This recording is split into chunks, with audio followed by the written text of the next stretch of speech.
Well, good evening and welcome to Tucker Carlson Tonight, the show that is the sworn enemy of lying, pomposity, smugness, and groupthink.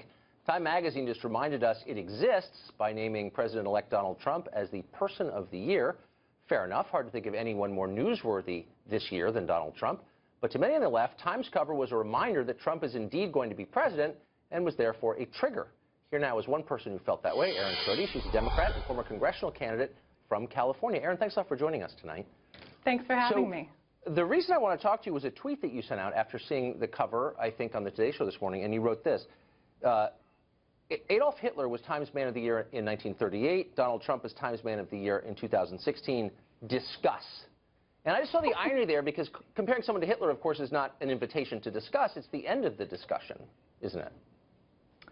Well, I think that there are a lot of lessons that we can learn from the 1930s and Nazi Germany. Not to say that this is the identical situation, but there's a lot to be gained from looking back, how we cannot make the same mistakes of the past. Huh. So what kind of conversation, I mean, describe the discussion that you were trying to invoke by comparing Trump to Hitler. I think that it's very important that we are critical, that we do not normalize or sanitize the rhetoric or actions of Donald Trump or the ghastly appointees to his new administration. And I want people to remain vigilant. I want people to realize that none of this is normal, none of the hate speech, the hate crimes that are spiking in the United States. And we, as the American people, have to hold our president-elect accountable. Okay. So you've made a lot of pretty general statements. And by the way, I don't think there's any danger of Trump going uncriticized during his term as president. Well, I think it's something like hearing the way that the media... You just compared him to Hitler now. So, I mean, clearly there's, a vigorous conversation about Trump underway, and you're part of it. But you said his ghastly appointees. Give me an example. Today, you're talking about appointing a head of the EPA, someone who has sued the EPA on behalf of the coal industry and the coal lobby. You're talking about putting a known anti-Semite... Who is that? PRUITT. Who is that? The Attorney General PRUITT. And what was this suit about? Do you know? Yeah, he was suing on behalf, it was a part of what the New York Times actually called a secretive alliance between energy firms, between state prosecutors, where he is Attorney General, and between oil and gas companies. And they... So let me just say this. I mean, it doesn't sound like you know a ton about this, but he was one of 28 attorneys general. So the majority of states sued the Obama administration over its environmental regulations. So you can't just say he was acting on behalf of oil and gas companies. The majority of states were involved in that suit. He actually appropriated text out of a letter written by the oil and gas companies as his own. Right.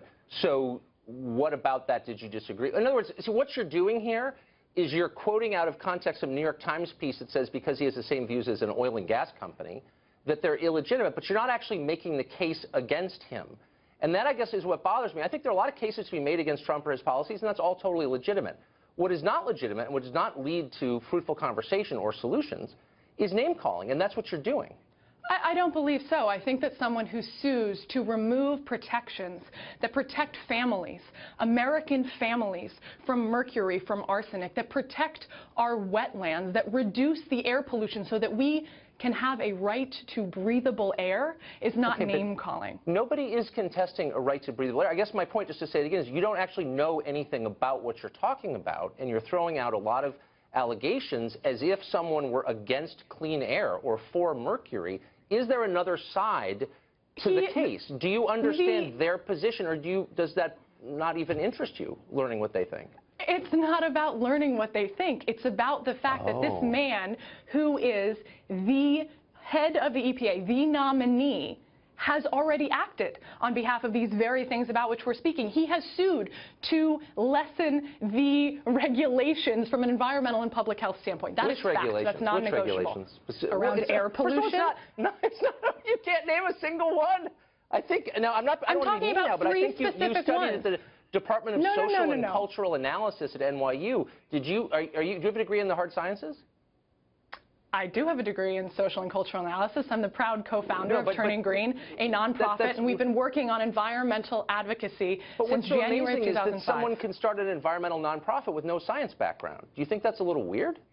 No, I don't think that's a little weird. I think that there are a number of angles to come at this from. We partner with, and I'm proud to partner, a number of environmental organizations with sound scientists on their staff.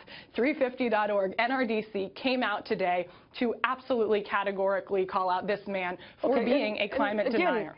And maybe a climate denier. So anybody who disagrees with the received point of view that you espouse is not a legitimate critic This or raising man questions. is He's a denier of the fossil fuel industry. He is a puppet. Right.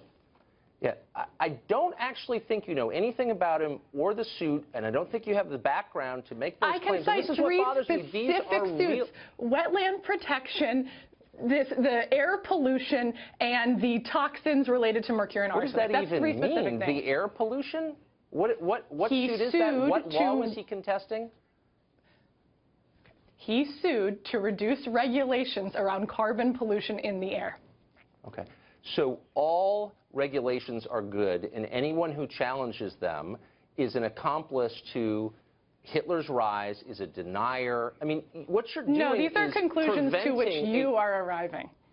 No, actually, I'm not making the claim. I'm merely saying there's probably another side to the argument. You seem wholly ignorant of it and not interested in learning it. And instead, you are content with dismissing this guy as a moral criminal. And I'm saying that that's not the kind of conversation that leads to solutions. It's the kind that leads to demonizing other people. And that's bad. That's my point. Do you not accept that? Can you see what I'm talking about?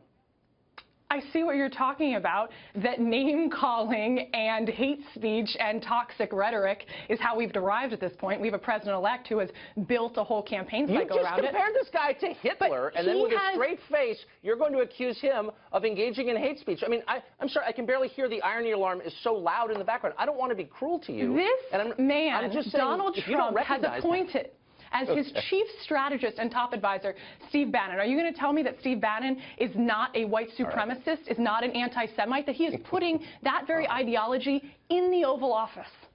Yeah.